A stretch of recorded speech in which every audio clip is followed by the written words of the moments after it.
엔지니어링과 산업 디자인의 나라 독일에서 만드는 시계는 스위스 시계처럼 화려하고 아기자기하지는 않지만 단순함의 미학 속에 가려진 내실과 품격이 있습니다. 만약에 독일 시계의 미래가 궁금하시다면 오늘 소개해드릴 다마스코라는 브랜드를 눈여겨봐 주시기 바랍니다. 다마스코는 직원 수가 20명을 갓 넘는 작은 기업인데다가 역사도 채 30년이 안 되는 젊은 회사입니다. 하지만 기술 개발에서부터 부품 생산, 제작과 조립, 검수 과정 전부를 자체적으로 수행하는 놀라운 회사입니다. 단순한 하나의 시계가 아니라 시계의 형태를 한 독일 정밀 엔지니어링의 집약체를 보시고 싶다면 오늘 영상을 끝까지 시청해 주시기 바랍니다. 독일의 레벤스부르크 인근의 발빙이라는 동네를 연고지로 하고 있는 다마스코는 1989년 콘라드 다마스코라는 인물에 의해서 설립이 됐습니다. 처음에는 시계회사가 아니라 금속 가공회사로 출발을 했습니다. 여러가지 소재를 가공해서 몽블랑 만년필에 들어가는 금속 파트라든지 전투기 엔진이나 인공위성의 정밀 장치에 들어가는 고성능 부품들을 만들어 왔습니다. 다마스코가 항공우주 산업에 필요한 초정밀 부품들을 오랫동안 만들어 온 경험을 살려서 시계를 만들어 보기로 결정한 건 1994년부터였습니다. 시계 산업에 뛰어든 다마스코에게는 처음부터 분명한 목표가 있었습니다. 극한의 조건과 세월의 시험 아래에서도 끈질기게 살아남을 시계가 바로 그것이었습니다. 다마스코는 첫날이나 10년 후나 한결같은 시계, 부서지지도 닳지도 않는 시계를 향한 외길을 걸어왔습니다. 많은 사람들이 다마스코를 또 다른 전설적인 독일 시계회사 진과 비교를 합니다. 공교롭게도 콘라드 다마스코가 진의 창업자 헬무트 진과 친분이 있었기 때문에 다마스코는 2000년대 초반에 잠시 진과의 협업을 통해서 시계를 만든 적도 있습니다. 이 협업은 종종 다마스코가 진에다가 시계 케이스를 납품했다는 식의 수직적 하청관계처럼 묘사되기도 하는데 다마스코 측의 이야기는 다릅니다. 기술 개발과 제작은 다마스코가 맡고 진은 디자인과 마케팅을 맡는 수평적 분업관계에 더 가까웠다고 합니다. 어떤 시각의 서술이 옳건 간에 정밀하고 튼튼한 시계로 정평이 난 진의 명성에 대한 일정한 지분을 다마스코가 가지고 있다고는 분명히 말할 수 있을 겁니다.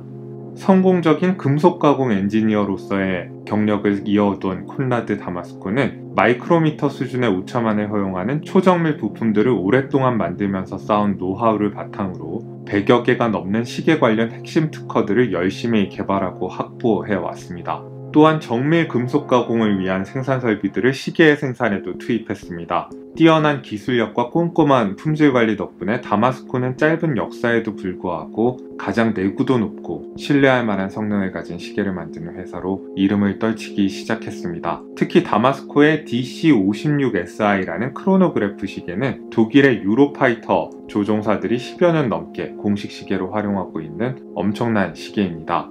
다마스코가 가지고 있는 시계 제작 기술 관련 특허가 대략 150개 정도에 달하기 때문에 그걸 다 소개해 드릴 수는 없습니다. 하지만 기술에 대한 소개 없이 다마스코라는 회사를 제대로 소개할 수 있는 방법이 없기 때문에 다마스코 측에서 특히 자랑스러워하는 특허들을 몇 가지 언급하고 지나가도록 하겠습니다. 우선 첫 번째로 일반적인 스테인리스 스틸보다 4배 이상 단단해서 충격과 스크래치에 영향을 받지 않는 아이스 하든드 스틸 특허가 있습니다. 다마스코는 다이버 시계와 오늘 소개할 DS 시리즈를 제외한 자사의 모든 시계를 자체 개발한 아이스 하든드 스틸 소재로 만들어내고 있습니다. 두 번째로 이따가 자세히 보여드리겠지만은 쉽게 부서지거나 마모되지 않는 강화 소재와 반영구 윤활 기능을 결합한 용두 시스템 특허가 있습니다. 덕분에 다마스코 시계들은 기계식 시계임에도 불구하고 용두 관련 고장이 극도로 드문 것으로 알려져 있습니다. 세 번째로는 데미스트라고 불리는 다층 DLC 코팅 특허가 있습니다. 요즘은 베젤이나 케이스에 스크래치 방지를 위한 DLC 코팅을 하는 경우가 점점 늘어나고 있긴 하지만은 다마스코는 경도가 특히 높고 코팅의 박리 현상이 좀처럼 일어나지 않는 강력한 기술을 갖고 있습니다. 네 번째는 인하우스 세라믹 베어링 로터 특허입니다. 로터의 베어링을 세라믹 소재로 만들어서 별다른 윤활 처리 없이도 반영구적으로 사용할 수 있도록 만든 기술입니다. 5번째로 2008년에 등장한 EPS 실리콘 헤어 스프링 특허가 있습니다. 너도 나도 실리콘 헤어 스프링을 적용한 기계식 무브먼트를 만드는 최근의 흐름에서 가장 선두에 서 있는 회사입니다. 아무래도 스틸보다는 충격에 약한 실리콘 소재를 쓰기 때문에 잘 끊어지는 것으로 알려진 다른 회사 실리콘 스프링과 달리 다마스코에서는 어지간히 잡아당겨서는 절대 끊어지지 않는 강인한 실리콘 스프링을 개발했다고 합니다. 오늘 소개할 시계는 다마스코의 시계 중에서는 제일 저렴한 모델인 DS30이라는 시계입니다. 제일 저렴하다는 말에 실망하실 필요는 없습니다. 다마스코의 인하우스 무브먼트 대신에 에타 2824-2라는 범용 무브먼트를 사용했다는 점 말고는 품질을 타협한 흔적을 찾을 수는 없을 겁니다.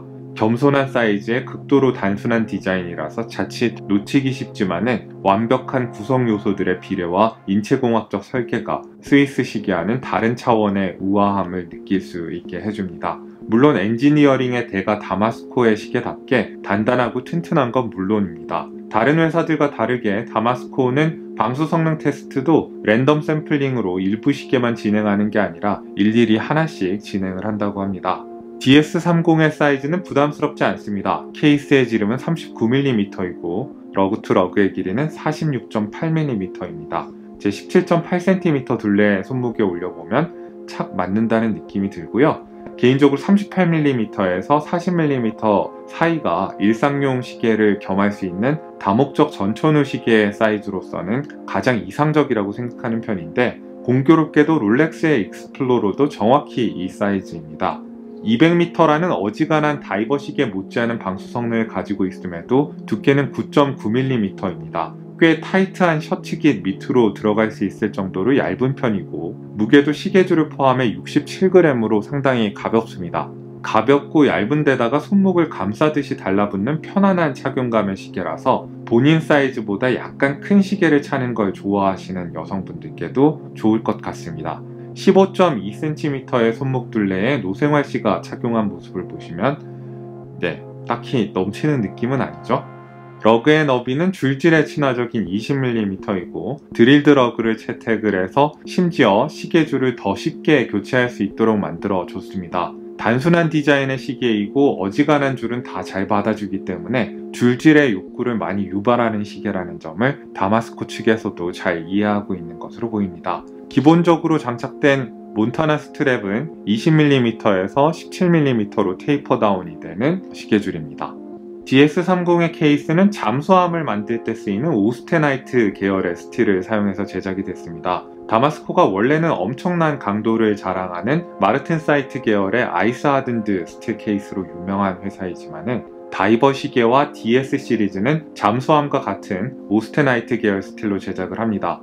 강도와 경도는 아이스 하든드 스틸에 못 미치지만은 서브마린 스틸의 상대적인 장점도 있습니다. 우선 강한 내부 식성을 가졌기 때문에 땀을 많이 흘리는 여름에도 케이스가 부식될까봐 걱정할 필요가 없고 바닷가에서 수영이나 다이빙을 할 때도 큰 걱정을 할 필요가 없습니다. 게다가 소재 자체가 내자성이 강하기 때문에 케이스 내부에 별도의 항자성 장치를 추가할 필요가 없어서 시계의 두께를 지금처럼 매우 얇게 만들 수도 있습니다.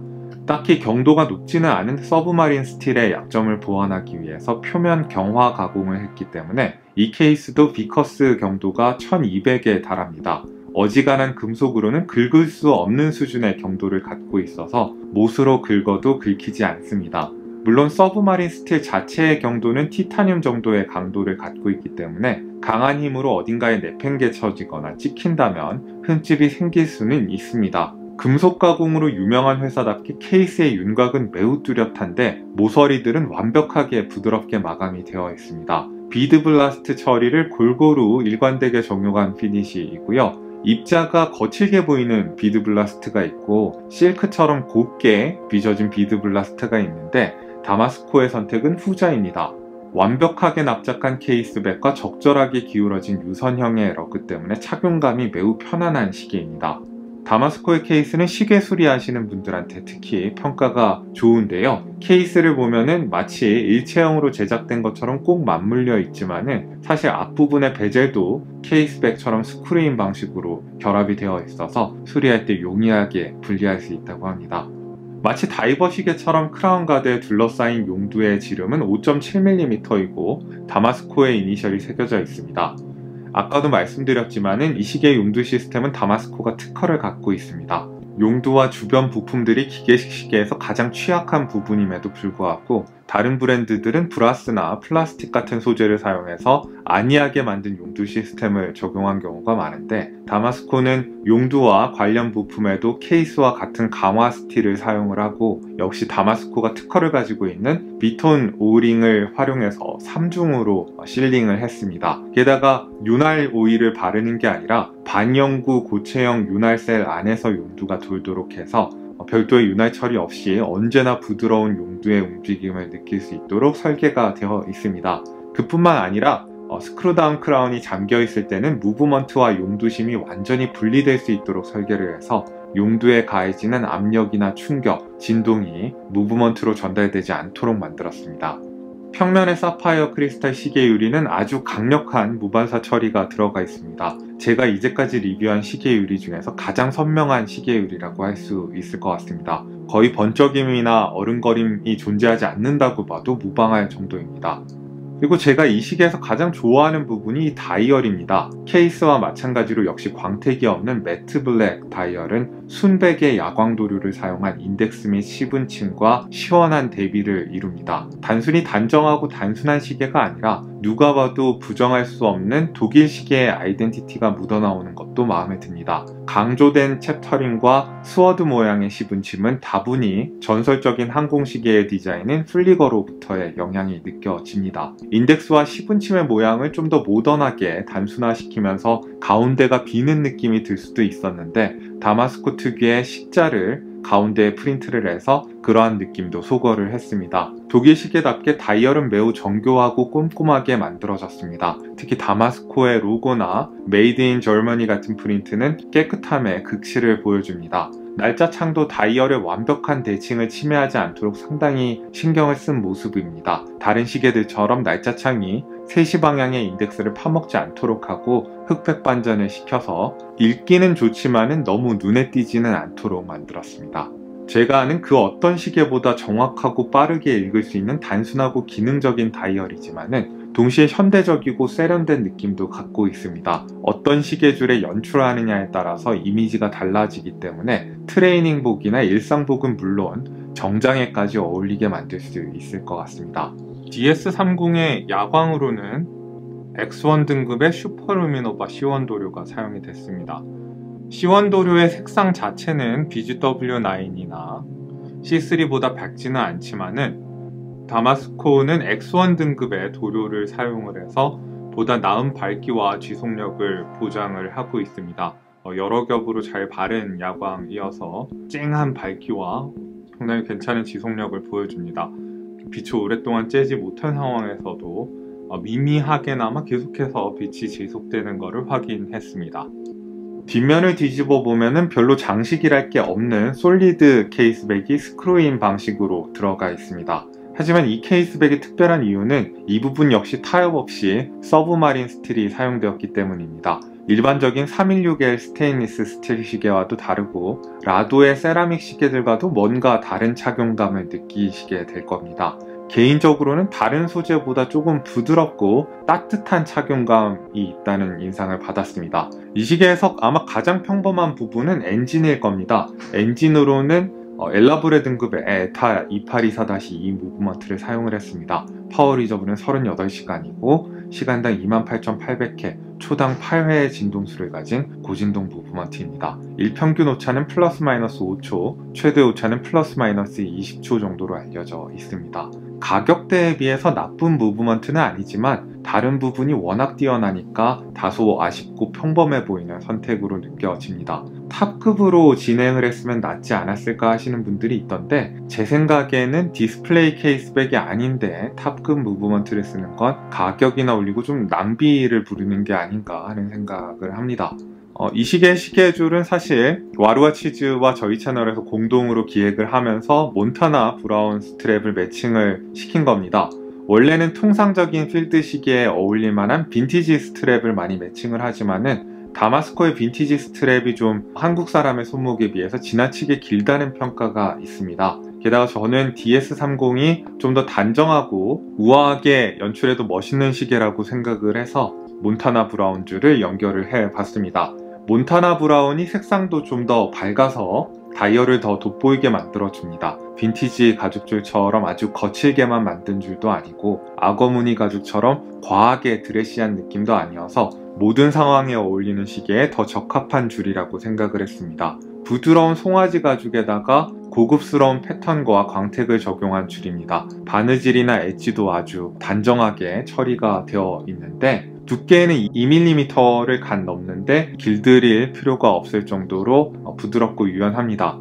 가죽줄의 뛰어난 퀄리티에 비해서 핀버클 부분은 조금 밋밋하긴 한데 그래도 케이스와 같은 느낌으로 비드 블라스트 피니시를 해주어서 일관성을 유지하고 있습니다.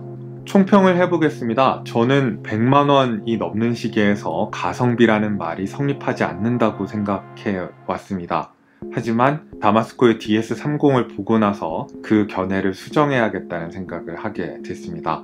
엄청난 기술과 내공의 집약체를 본 느낌이고 리뷰를 하면서 저도 소재나 시계 제작 기술에 대한 공부를 많이 해야 됐기 때문에 이 리뷰의 준비 과정이 힘들면서도 재밌었습니다.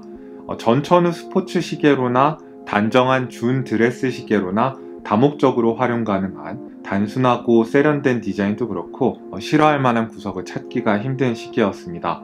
이미 베스트셀러이지만 조만간 고전의 지위를 얻게 되지 않을까 감히 예상을 해봅니다. 자, 오늘 다마스코의 DS30이라는 시계를 저희 채널 최초로 소개를 해드렸습니다. 오늘도 여러분들께 유용한 정보가 됐기를 바라고요. 여기는 생활인의 시계였습니다. 안녕히 계십시오.